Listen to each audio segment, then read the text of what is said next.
하나님 안에서 치유되어야 합니다. 명절 기간이요, 가족들 가운데서, 부부 가운데서 가장 다툼이 많이 일어나는 기간이 이 명절 기간이라고 해요.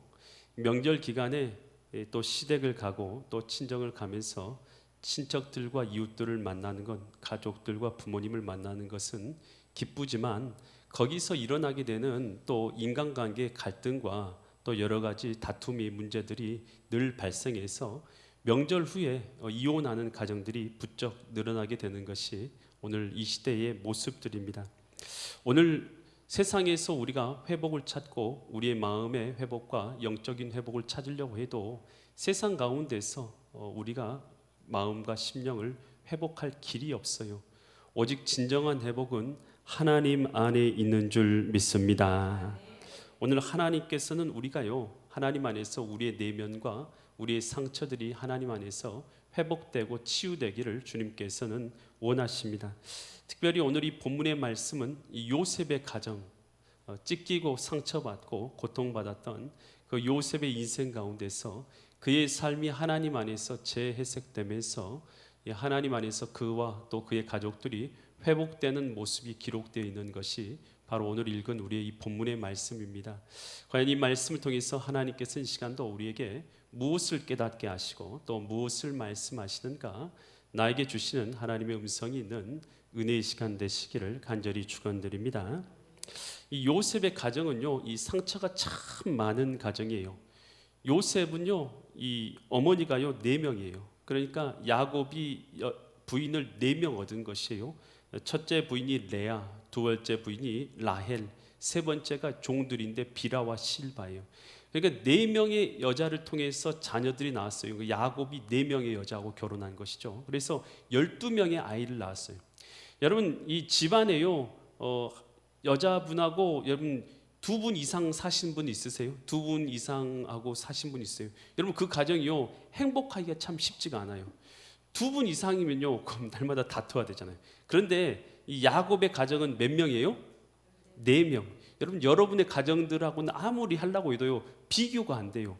4명의 여자를 얻어가지고 함께 살아고 4명의 여자로부터 12명의 자녀를 낳은 가정이, 여러분, 날마다 다툼이, 날마다 그 안에서는 이 시기와 질투와 미움이 끊어지지 아니하는 가정이 바로 이 가정이었던 것이에요. 그래서 야곱의 가정은요, 상처가 이렇게 많을 수밖에 없다 할 정도로 비교할 수 없을 만큼 큰 상처를 가지고 있었던 가정이 바로 야곱의 가정이었어요. 여러분, 동생 요셉이요, 형제들이 볼 때에 얼마나 미웠는가 하면요, 그를 죽이고 싶었어요. 왜냐하면 가족들 자녀들이 12명이나 되는데 그 중에서 요셉에게만 좋은 옷을 입히는 거예요. 채색 옷을 입혀주는 거예요. 형제들은 다 나쁜 옷 입히고 요셉에게만 좋은 옷 입혀주니까요, 형들이 볼 때 그렇지 않아도 미우고 보기도 싫은 쟤한테만 사랑을 베풀어 주니 얼마나 밉겠어요. 그래서요, 그 형제들이 요셉이요, 아버지를 통해서 자신들의 안부를 물으러 이제 오잖아요. 그 요셉을 보고는 죽이기로 결정을 한 거예요. 그래가지고 그를 잡아다가 빨가 벗겨가지고 우물에다 던져 넣잖아요. 근데 마른 우물이었어요. 마른 우물에 던져 넣어놓고 그리고 나서 죽기까지 기다리면서 그 옷은 가져다가 피를 묻혀서 아버지에게 가져다 주면서 짐승이 그를 물어 죽였다라고 그렇게 속인 거예요. 여러분, 요셉이요, 그 우물에 갇혀가지고 얼마나 괴롭겠어요. 그런데 그냥 죽이는 것보다 미디안 상인이 지나가는 거예요. 그래서 미디안 상인들한테 요셉을 팔아 넘기기로 형제들이 약속을 해요. 그래서 은 20의 요셉을 미디안 상인들에게 종으로 팔아 넘기게 돼요.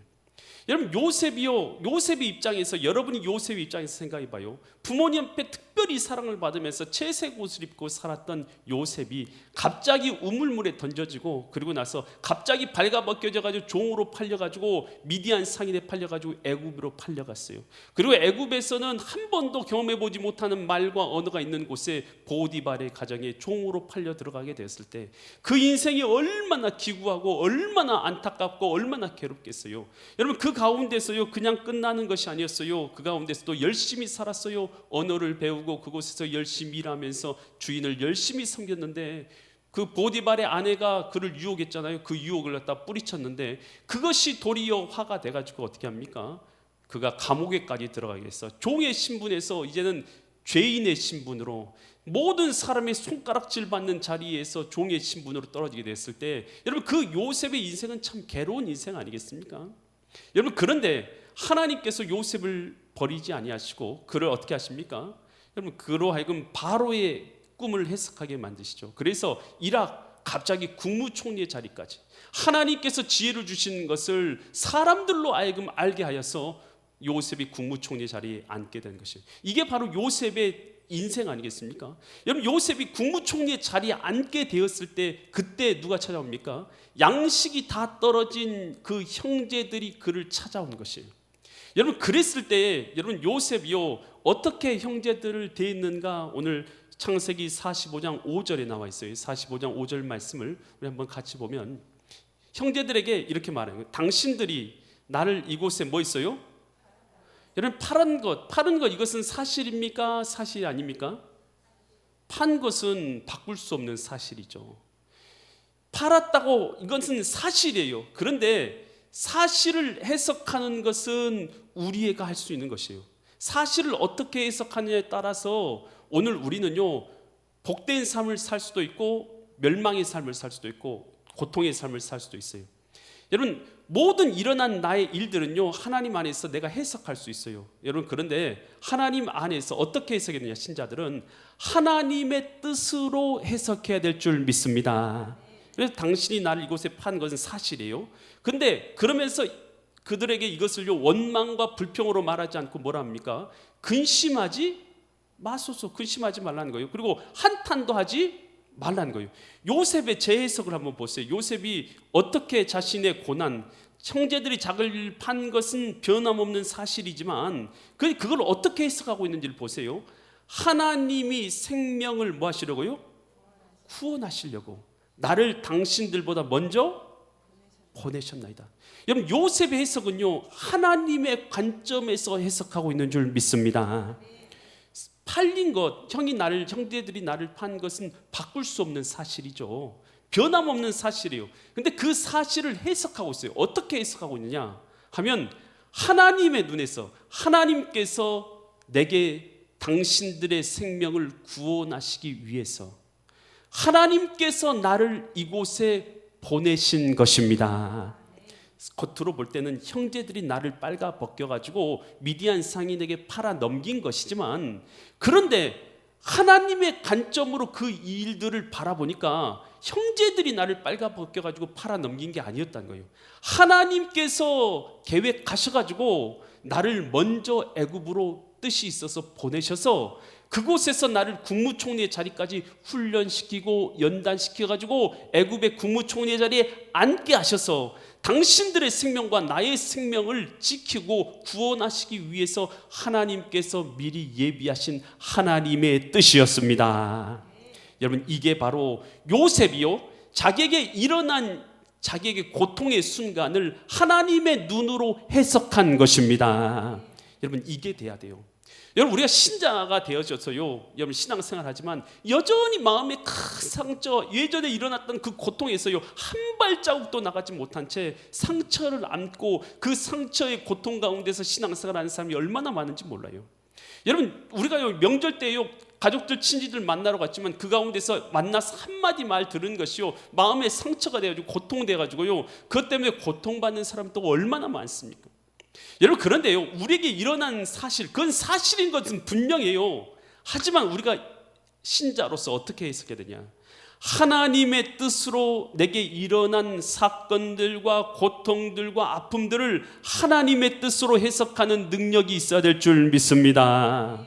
하나님의 눈으로 해석하는 거요 어떻게 해석하냐 따라서 합니다. 하나님께서 당신이 원하시는 모습으로 나를 빚으시기 위해서 고난을 사용하셨다.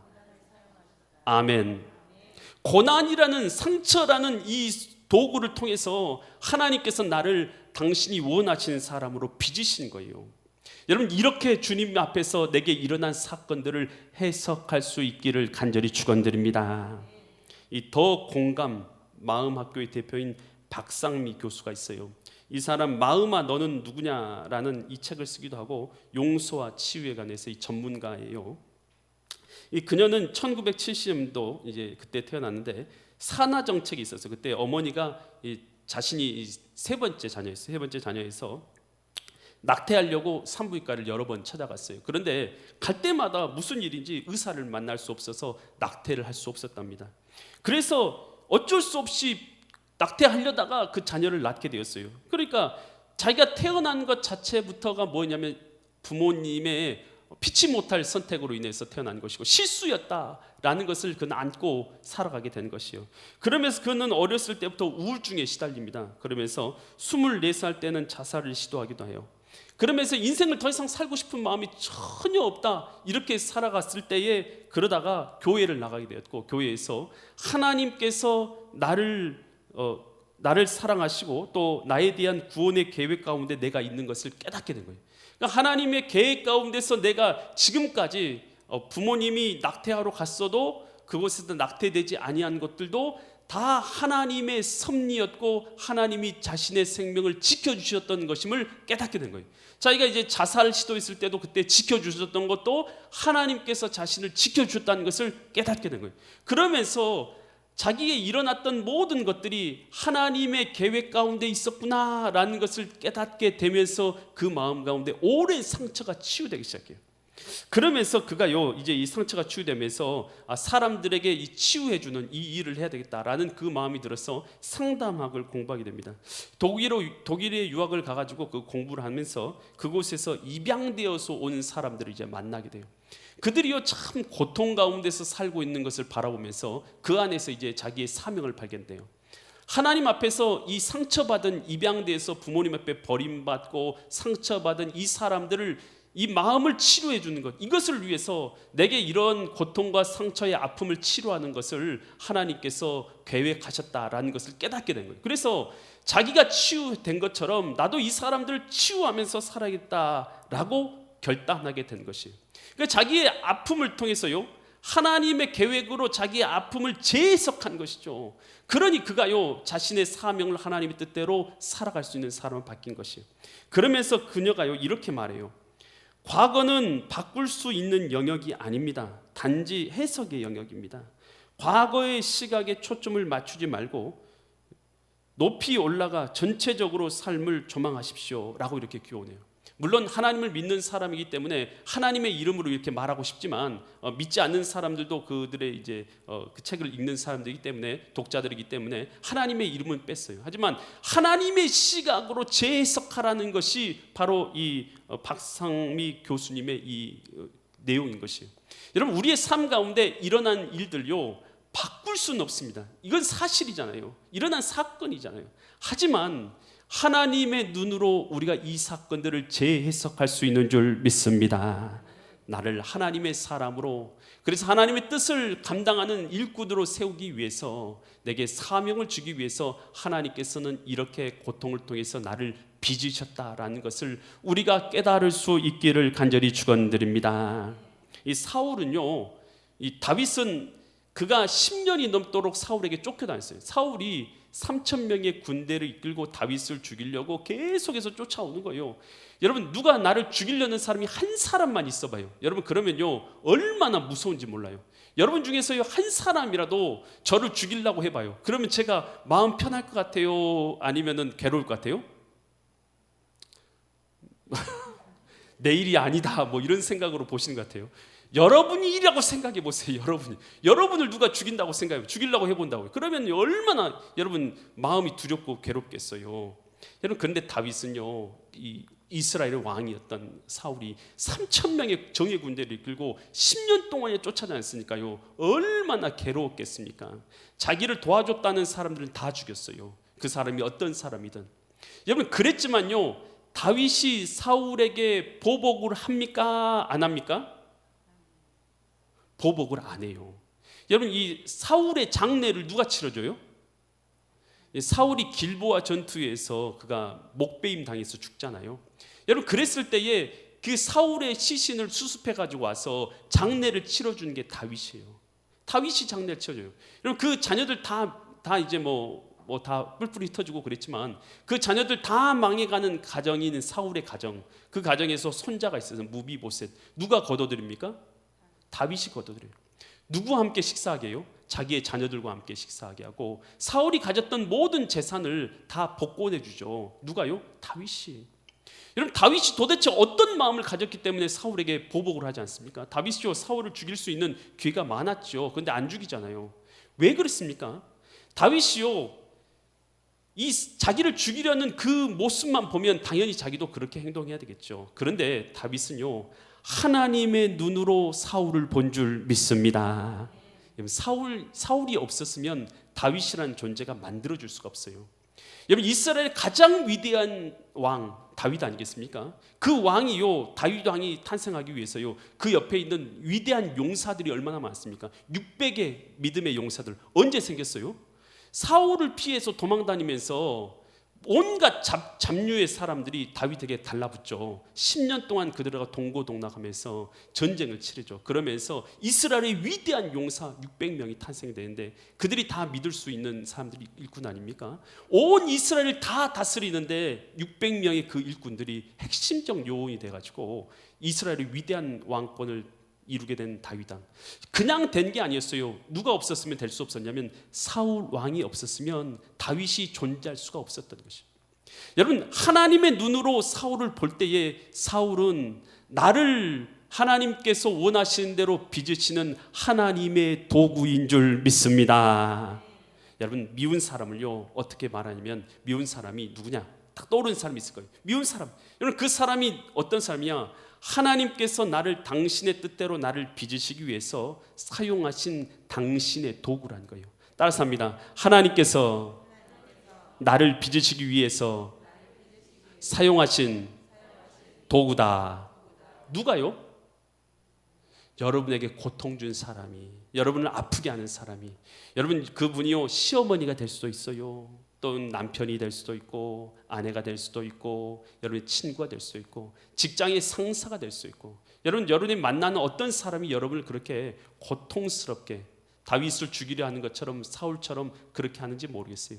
하지만 그 사람이요 나를 하나님의 뜻대로 빚으시는 도구인 줄 믿습니다. 여러분, 입다를 아시죠? 입다는 기생의 자녀였어요. 입다가 어렸을 때 박해를 참 많이 받았어요. 사사기 11장 2절 3절 말씀 보면 길르앗의 이제 길르앗이 이 기생과 만나서 낳은 자녀가 입다죠. 그런데 길르앗의 아내도 그의 아들들을 낳았더라. 그런데 이제 집에 와서 살아요. 그런데 그 아내 아들들이, 그러니까 정실 자녀들이 자라면서 입다를 어떻게 합니까? 쫓아내면서 그에게 이르되 너는 다른 여인의 자식이니 우리 아버지 집에서 기업을 잊지 못하리라 한지라. 한마디로 정실 부모님의 이 자녀들이 입다는요 다른 여인에게서 나온 여인이니까 한마디로 박해하는 거예요. 그리고 나서 집에서 뭐 해버렸어요? 쫓아내버렸어요. 여러분, 입다가 자라면서 얼마나 마음이 상처가 입었겠어요. 집에서 쫓겨나가지고 그것도 형제들에 의해서 쫓겨났을 때 입다 상처를 많이 받았잖아요. 여러분, 그런데 이 상처 입은 입다가요 그랬기 때문에 어디로 가게 되냐 하면 사사기 11장 3절 보면 입다가 그의 형제들을 뭐 했습니까? 피해서, 그러니까 도망친 곳이 어디냐면 돕당에 가요. 돕당에 가서 그곳에서 막 길거리에서 살면서 거주하면서 누가 모여들었어요? 그에게 잡류가 뭡니까? 좋은 사람들이 아니고 온갖 잡동사니의 사람들이 다 모여드는 잡류죠. 잡류가 사회적 이 하층 계열에 있는 여러분 껄렁껄렁한 그런 사람들이 모여들었어요. 입다가요 그 가운데서요 그 사람들의 두목처럼 이렇게 행동하게 되죠. 그러면서 큰 무리를 형성하게 됩니다. 입다의 지도력이요 그 가운데서요 가정에서 쫓겨나고 형제들에게 핍박받고 혼자서 생명을 부지하기 위해서 얼마나 수고했겠어요. 그렇게 노력하지 않고 피나는 노력 없이는 살아날 수 없는 그 환경 가운데서 입다라는 존재가 만들어진 것입니다. 그래서 나중에 어떤 일이 일어나게 됩니까? 이 이스라엘이 암몬이요 전쟁을 일으켜가지고 이스라엘 쳐들어오게 돼요. 여러분, 그런데 암몬이 얼마나 군대가 강한지 그 군대에 대항할 만한 지도자가 아무도 없는 거예요. 그때 누가 등장합니까? 그때 입다가 등장해요.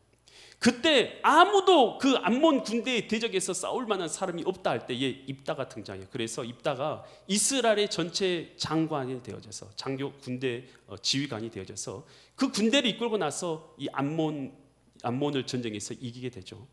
입다 같은 인물이 나올 수 있었던 것은 그냥 나온 것이 절대 아니었던 것이죠. 입다가 나올 수 있었던 것은 그가요, 그 형제들에게 의해서 박해를 당하고 고난당하고 아픔을 당하는 그 과정들을 통해서 그가 만들어지고 지어진 줄 믿으시기 바랍니다. 여러분, 그래서 내 삶 가운데 일어나는 여러 일들이 있어요. 그런데 그 일들을요, 사건은 바꿀 수 없습니다. 그런데 그 사건을 하나님의 눈으로 재해석할 수 있기를 간절히 축원드립니다. 하나님 안에서 하나님의 눈으로 내게 일어난 그 사건들이 재해석될 때에 하나님 안에서 우리의 회복의 역사가 일어나고 치유의 역사가 일어나는 줄 믿으시기 바랍니다. 그 형제들이요, 이제 요셉의 형제들이 그를 팔았는데 양식이 없어가지고 그에게 왔어요. 그렇게 같이 살다가 아버지 야곱이 돌아가셨어요. 그랬더니 형제들이 찾아와가지고 자기에게 이 해코지 할까봐 요셉에게 찾아와서 이렇게 말해. 창세기 50장 17절로 19절에서 이렇게 말해요. 너희는 이같이 요셉에게 이르라. 내 형제들이 내게 악을 행하였을지라도 이제 바라건대 그들의 허물과 죄를 용서하라 하셨나니, 아버지가 이렇게 말했다라고, 당신의 아버지 하나님의 종들인 우리 죄를 이제 용서하소서라고 그 형제들이 와서 그렇게 말하면서 용서를 구하는 거예요. 그랬을 때에 요셉이 그들이 그에게 하는 말을 들을 때 뭐 있어요? 울었어요. 그 마음 가운데 오랜 상처 있겠죠. 그런데 그 말을 들으면서 울었어요. 그러면서 18절, 그 형제들이 또 친히 와서 요셉의 앞에 엎드려서 이르되 우리는 당신의 종들입니다 라고 엎드렸어요. 그랬을 때 19절, 요셉이 어떻게 반응합니까? 요셉이 그들에게 이르되 뭐 하지 마시라고요? 두려워하지 마소서. 그러면서 뭐라고 말합니까? 내가 하나님을 대신하리까. 여러분, 이 하나님을 대신하리까라는 이 말 가운데 여러분 요셉의 생각과 사상이 다 들어있어요. 하나님께서, 심판은 누구의 손에 있다는 뜻이에요? 심판은 하나님의 손에 있습니다 라는 이 믿음이 요셉에게는 분명히 있었던 것이죠. 여러분, 보복하고 심판하는 거 다 내가 해야 되는가요? 여러분, 이거 오늘 우리 크리스찬도 내게 잘못한 사람 보복은 내가 해야 되고, 내게 잘못한 거 해코지한 사람도 다 내가 보복해야 되는가요? 여러분, 우리 크리스찬들은요, 심판과 보복과 모든 것은 하나님의 손에 있는 것을 믿는 사람인 줄 믿습니다.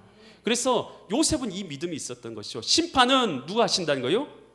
하나님이 하신다. 이 믿음이 그에게는 분명히 있었던 거예요. 그러니까 내가 하나님을 대신하겠습니까? 벌은 하나님이 주실 것이고 심판은 하나님이 하실 것이다 라는 이 믿음이 있었던 거예요. 여러분, 그래서 우리 신자들은요, 뭐 해야 되냐? 하나님의 뜻대로 용서해야 될 줄 믿습니다. 그리고 심판은 누구께 맡겨요? 심판은 하나님께 맡기는 자가 될 줄 믿습니다. 여러분, 왜 그래야 되냐? 여러분, 우리가 하나님 앞에 뭐 받은 자들이냐면 용서를 받은 자들이기 때문인 줄 믿습니다. 에베소서 1장 7절에서 이렇게 말하죠. 우리는 그리스도 안에서 그의 은혜의 풍성함을 따라 그의 피로 말미암아 속량, 곧 뭘 받았어요? 죄사함을 어땠어요? 받을 겁니까? 이미 받았습니까? 여러분 잘 들으세요. 이미 죄사함을 받았느니라. 믿음 가운데 있다면, 오늘 예수님이 내 마음의 주인 되셨다면 이미 우리는 죄사함을 받은 자들인 줄 믿습니다. 하나님이 독생자 예수님을 보내주셔서 십자가에서 나를 위해서 물과 피를 대신 쏟아주심으로 말미암아서 누구든지 예수님을 내 마음의 구주로 모셔드린 자는 죄사함과 구원을 이미 얻은 줄 믿습니다. 그래서 죄사함을 이미 받은 거예요. 죄사함을 이미 하나님께서, 그러니까 죄사함을 해주는 것은 누가 해주는 거예요? 내가 하는 게 아니에요. 우리가 하는 게 아니에요. 죄사함은 누구 권한이에요? 하나님 권한이에요. 하나님께서 해주신 줄 믿습니다. 하나님께서 우리 죄를 사해 주시면서 우리에게 어떤 삶을 살라고 명령하시냐면, 나도 죄 용서해 줬으니까 너희도 용서하며 살아라 라고 명령하신 거예요. 아멘. 여러분, 그래서 우리에게요, 기도할 때에 주기도문을 가르쳐 주시면서 뭐라고 하냐면 이렇게 기도하라고 하세요. 마태복음 6장 12절에 주기도문의 일부분이 나와 있어요. 우리가 우리에게 뭐한 사람을요? 죄 지은 자를 뭐한 것처럼 사여 준 것 같이 우리 죄를 사여 주시옵고라고 기도하라고 하시는 거예요. 그래서 너희는 용서해 줬지, 내가 너희 죄 용서해 줬으니까, 너희도 용서 받았으니까 너희도 뭐 하면서 살라고요? 반드시 용서하는 자가 되라 라면서 너희들이 이렇게 기도하라는 거예요. 우리가 우리 죄를 사하여 준 것처럼, 우리에게 죄진 자를 사하여 준 것처럼 우리 죄도 사하여 주옵소서 라고 그렇게 기도하면서 살라는 것이에요. 그러면서 마태복음 18장 35절에서는 이렇게 말하고 있어요. 너희가 각각 마음으로부터 형제를 뭐하지 않으면, 마음으로부터 그 형제를 용서하지 않으면 나의 하늘 아버지께서 너희에게 이와 같이 하신다는 말이 무슨 말입니까? 용서한다는 말이에요? 안 한단 말이에요? 용서 안 하는 사람들은 나 용서 안 해준다 이 말씀이에요. 여러분, 그래서 마태복음 6장 14절과 15절에서는 이렇게 말씀하고 있어요. 너희가 사람의 잘못을 뭐하면요? 용서하면 너희 하늘 아버지께서 너희 잘못을 용서하시려니와 15절 너희가 사람의 잘못을 용서하지 아니하면 너희 아버지께서도 너희 잘못을 용서하지 아니하시리라. 여러분, 우리가 확신해야 될 거 있어요. 그 뭐냐? 하나님께서 우리 죄를 용서하여 주셨습니다. 이 사실을 믿는 사람들, 우리가 용서받은 걸 믿는 사람들은 하나님이 명령하신 것도 지켜야 돼요. 뭐냐? 내가 용서해 줬으니까 너희도 뭐라고요? 용서하며 살아라 라는 것이에요. 그러면 우리가 원수 갚는 건 어떻게 해야 돼요? 우리가 잘못하는 거 원수 갚는 거, 그거 어떻게 하냐? 로마서 12장 19절에서 원수 갚는 것에 대해서 이렇게 말하고 있어요. 내 사랑하는 자들아, 너희가 친히 뭐하지 말고요? 원수를 갚아요, 갚지 말아요? 우리는 원수 갚고 싶잖아요. 시어머니가 내게 일 시키면 그 아들한테 대신 네가 설거지해 라고 말하고 싶잖아요. 이게 우리잖아요. 그런데 원수를 하지 말고요? 갚지 말고 하나님의 뭐에 맡기라? 진노하심에 맡기라. 기록되었을 때 원수 갚는 것은 누구께 있어요? 그래서 내게는 누구예요? 하나님께 있으니 내가 갚으리라고 주께서 말씀하시니라. 여러분, 우리 아버지가 누구세요? 육신의 아버지가 우리 앞에 계신 분도 있겠지만 하나님 아버지가 우리 아버지인 줄 믿습니다. 하나님이 아버지인 걸 믿으세요? 하나님이 내 아버지가 되셨으면 하나님께서 약속하시긴 뭐라고 말씀하시냐면 내가 대신 원수는 갚아줄게 라고 주님께서 말씀하셨어요. 그래서 우리가요, 이 믿음이 있다면 원수 갚는 거 주님 앞에 맡겨드릴 수 있기를 바랍니다. 비록요 우리 마음 가운데는 참 그러기가 쉽지 않아요. 하지만 원수 갚는 것 하나님께 있으니까 하나님께 맡겨드릴 수 있기를 간절히 축원드립니다. 그러면서 창세기 50장 21절처럼 요셉이 그 형제들에게 뭐라고 이렇게 말해요. 당신들은 두려워하지 마소서라고 말하면서 내가 당신들과 당신들의 누구를요? 자녀를, 그러니까 당신들의 자녀들도 뭐 한다고요? 기르리다 라는 것은 생활을 책임지겠습니다 라고 말한 거예요. 하고 그들을 간곡한 말로 위로하였더라. 여러분, 용서하는 것이요, 마음에서 미워하는 마음을 내려놓는 것을 넘어서서 요셉이 지금 어떻게 하는 거예요? 여러분, 용서해주는 마음을 넘어서서 사랑을 베풀고 있는 줄 믿습니다. 여러분, 회복은 어디에서 일어나는 것 같아요? 회복은요, 다른 것이 아닙니다. 회복은 용서와 사랑에서 일어납니다. 진정한 회복은요, 사랑 안에서만 회복이 있어요. 진정한 회복은 사랑 안에서만 있어요. 여러분, 진정한 우리의 회복은, 영적인 회복은 어디 있느냐? 하나님께서 나를 사랑하신다 라는 이 사실을 깨닫고 믿는 것에서 여러분, 내 영혼의 회복이 있는 줄 믿습니다. 하나님이 사랑하셔요, 나를? 그 사실을 믿습니까? 그러면 증거가 어디 있는데요? 하나님이 나를 사랑하신 증거가 어디 있습니까? 날 고통받을 때, 아픔받을 때 나를 그냥 내버려뒀잖아요. 여러분, 그렇게 말하는 사람들 많잖아요. 여러분, 그런데 로마서 5장 8절에서 이렇게 말해요. 하나님이 나를 사랑하신 증거는 이것입니다. 우리가 아직 뭐 했을 때요? 우리가 의인이었을 때가 아니에요. 하나님의 자녀였을 때가 아니에요. 죄인이었을 때, 하나님 몰랐을 때에, 하나님 없이 살았을 때에 그리스도께서 우리를 위하여 뭐 하셨어요? 죄인이었을 때 우리를 위하여 죽으셨어요. 생명을 내어주심으로 하나님께서 우리에 대한 자기의 뭘요? 사랑을 증명해 주셨느니라. 여러분, 다른 게 사랑의 증거가 아니에요. 사랑의 증표가 다이아몬드 반지가 아닙니다. 사랑의 증표는요, 예수 그리스도의 십자가인 줄 믿습니다. 내가 너를 사랑한다. 세상은요 뭐라고 말하면 하나님은 너 사랑 안 해. 하나님은 너하고 상관없어. 하나님 없이 하나님 널 버렸어. 너는 하나님께 버림받은 사람이야. 세상은요, 마귀는요 자꾸 그 생각을 우리 마음 가운데 집어넣어요. 그런데 예수님의 십자가를 바라볼 때 그 사단의 모든 생각들은 깨어져 나가는 거예요. 하나님이 나를 사랑하시는 증거가 바로 예수님의 십자가인 줄 믿습니다. 우리가 하나님의 자녀였을 때가 아니라 죄인이었을 때, 하나님 몰랐을 때 예수님께서 우리를 위해서 십자가 지셨어요. 여러분 지금 예수님을 믿으십니까? 그러면 하나님의 자녀가 되었습니까? 죄인이었을 때도 우리를 위해서 자신의 생명을 내어주신 하나님께서 우리가 이제 하나님의 자녀가 됐는데 우리를 사랑하지 않으시겠습니까? 우리를 더 사랑하시는 줄 믿으시기 바랍니다.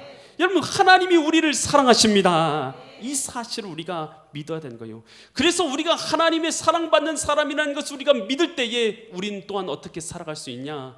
하나님의 사랑을 받은 자로서 우리도 사랑하면서 살 수 있게 되는 줄 믿습니다. 이 마더 테레사 수녀, 인도의 콜카타 지역에서 사랑의 선교회를 조직하고 45년 동안 빈민과 병자와 고아를 위해서 헌신했던 사람, 1979년에 노벨 평화상을 수상하기도 했고, 또 사랑의 선교회가 그 후로 123개국 610개의 선교 단체로 세워지기도 했던 이 마더 테레사 수녀. 여러분 이 뭐라고 말하냐면요, 그녀가 말한 말이요, 예수님과 사랑에 빠지세요라고 말하면서 이렇게 말해요. 우리는 먼 곳에 있는 이들을 사랑하기가 훨씬 쉽지요. 내 곁에 가까이 있는 이들을 사랑한 일은 정말로 쉽지가 않습니다. 당신의 자리에서, 가정에서, 일터에서 예수의 사랑을 나누세요. 그곳이 바로 사랑이 시작되는 곳입니다. 여러분 멀리 있는 사람은요 오히려 사랑하기가 쉬워요. 지구 반대편에 있는 아프리카 사람, 여러분 내게 잘못한 일이 없으니까요 사랑하기가 쉬워요. 하지만 여러분의 남편은 어떻습니까? 여러분의 자녀는 어떤가요? 여러분이 만나는 직장의 동료는 어떻습니까? 그 사람은요 훨씬 더 사랑하기가 어려운 것이에요. 여러분 우리가요 예수님을 사랑하는 것은 멀리 있지 않고 우리 주변에 있는 사람들을 사랑하는 것에 있는 줄 믿습니다. 요한일서 4장 10절로 11절에서 이렇게 말합니다. 사랑은 여기 있으니 우리가 하나님을 사랑하는 것이 아니요 하나님이 우리를 사랑하사 우리 죄를 속하기 위하여 화목 제물로 그 아들을 보내셨습니다. 11절, 이 사랑을 우리가 받았기 때문에 사랑하는 자들아, 하나님이 이같이는 뭡니까? 십자가상에서 우리를 사랑하기까지 대속의 십자가를 조준 같이 우리를 사랑하셨으니 우리는 우리를 사랑하셨은즉 우리도 서로 사랑하는 것이 뭐하다고요? 마땅하도다. 여러분 많은 상처가 많은 시대를 살고 있는 것이 이 시대입니다. 하나님 안에서 오늘 우리는 진정으로 우리의 상처가 회복될 수가 있습니다. 오늘 예수님의 사랑 안에서 우리도 사랑받은 자이고 용서받은 자인 것을 우리가 확신하고 우리도 사랑하고 용서함으로 하나님 나라를 우리 땅 가운데 이루어 가시는 믿음의 거룩한 성도들 되시기를 예수 그리스도 이름 받들어 간절히 축원드립니다. 기도드리겠습니다. 하나님 아버지, 즐거웠던 명절 기간이 어느덧 끝나고 하나님 다시 또 직장과 사업과 현실의 삶으로 또 돌아갈 때가 다가오게 됩니다. 하나님 만났던 사람들 가운데서 또 부모님과 가족들 가운데서 또 상처받았던 생각들, 상처받았던 마음들, 또 고통받았던 것들이 있다면 오늘 우리가 그 상처를 주님의 마음으로 재해석하게 하여 주시어서 오늘 우리의 상처가 예수 안에서 하나님 안에서 회복되게 하여 주시옵소서. 하나님이 우리를 사랑하시는 그 사랑을 우리가 깨닫고 오늘 우리가 사랑받고 용서받은 자인 걸 알고 우리도 사랑하고 용서함으로 하나님 나라를 우리 가운데 이루게 하여 주시옵소서. 우리 엘림대에 속하 있는 믿음의 지체들을 지켜주시고 은혜 베풀어 주시고 그 마음을 치료하시고 회복하여 주셔서 하나님의 마음을 품게 하여 주시옵소서. 감사드리며 존귀하신 예수 그리스도의 이름 받들어 간절히 기도드립니다. 아멘.